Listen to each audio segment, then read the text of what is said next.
In today's video, we are tackling information overload, one of the biggest challenges we all face in this digital age. Let's dive into the solution that has helped me and many others regain control. We live in a world where we are constantly bombarded with information. Articles, podcasts, videos, emails, you name it. It feels like every day we are handed more and more data to process. This leads to what I call the information paralysis, where we gather so much but can't take meaningful action because we are overwhelmed by sheer volume. Most note-taking and personal knowledge management systems don't address this issue at the root. They focus on storage but neglect how we can effectively process and utilize this information. Traditional methods like saving everything into a big pile of folders or relying solely on tags can either lead to chaos or an inability to retrieve the information we actually need the moment we need it. It's not just about saving information,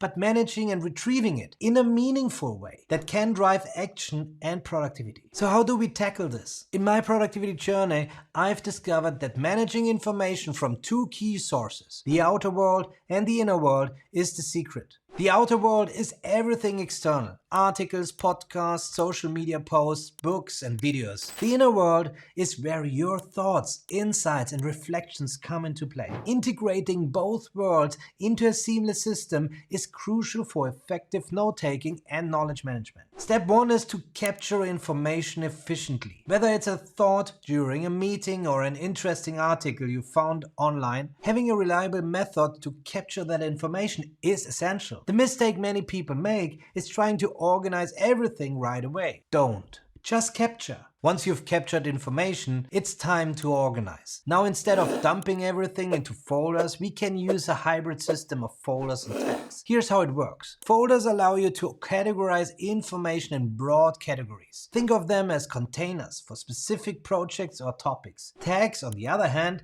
help connect ideas across different folders, ensuring nothing gets lost in isolation. Let's say you're researching productivity tips. You might have notes spread across various projects.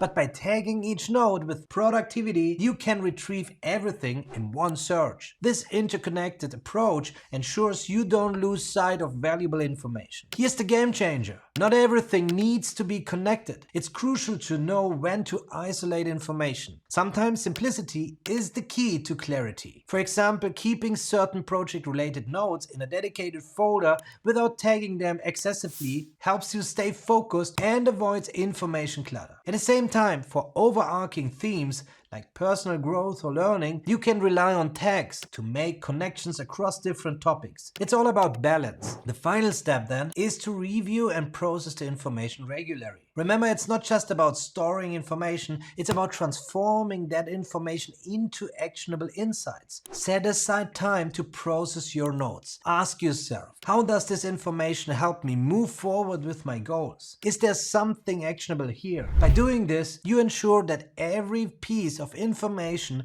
has a purpose. So to conquer information overload, remember these key points. Capture information from both our outer and inner world. Organize with a combination of folders and tags, and regularly review your notes to turn them into actionable steps. When done right, you can finally turn all that noise into meaningful, productive output. Now I want to hear from you. What's your biggest struggle with information overload? Drop your thoughts in the comments. And if you're ready to master your note-taking system and productivity, join the Paperless Movement membership, where we dive deep into the ICOR methodology and help you design a tailored productivity system. Let's conquer information overload together.